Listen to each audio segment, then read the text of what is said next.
স্বরাষ্ট্রমন্ত্রীকে অনুরোধ করব, বিদেশের মাটিতে থেকেই এনআইডি এবং পাসপোর্টের এই জটিলতাটা অতি সহজে কিভাবে নিরসন করা যায়। অনেক ধন্যবাদ জি, ইনশাআল্লাহ আপনি পারবেন।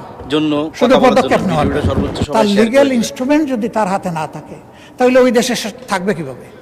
তার তো ঠিকানা হবে জেল।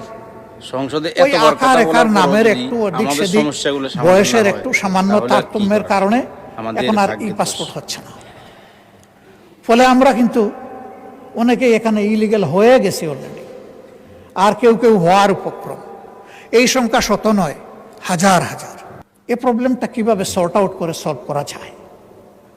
দুর্বলতা কিছু আমাদের অফিসিয়াল, কিছু হয়তো তাদের, কিন্তু মানুষগুলো তো আমাদের, এরা তো আমাদের অ্যাসেট। আমাদের এই অ্যাসেটগুলাকে কিভাবে আমরা এই ব্যাপারে হেল্প করতে পারি, এটা তাদের মেইন প্রবলেম। তার লিগ্যাল ইনস্ট্রুমেন্ট যদি তার হাতে না থাকে তাহলে ওই দেশে থাকবে কিভাবে? তার তো ঠিকানা হবে জেল। সে গেল পরিবার আর সমাজকে সাহায্য করার জন্য, এখন ঠিকানা যদি তার জেল হয় তাহলে তো হলো না। তা আমি মাননীয় স্বরাষ্ট্রমন্ত্রীকে অনুরোধ করব, বিদেশের মাটিতে থেকেই এনআইডি এবং পাসপোর্টের এই জটিলতাটা অতি সহজে কিভাবে নিরসন করা যায়। ইনশাল্লাহ আপনি পারবেন, শুধু পদক্ষেপ নেওয়ার ব্যাপার। আমরা আপনার জন্য দোয়া করব, আপনি যাতে পারেন।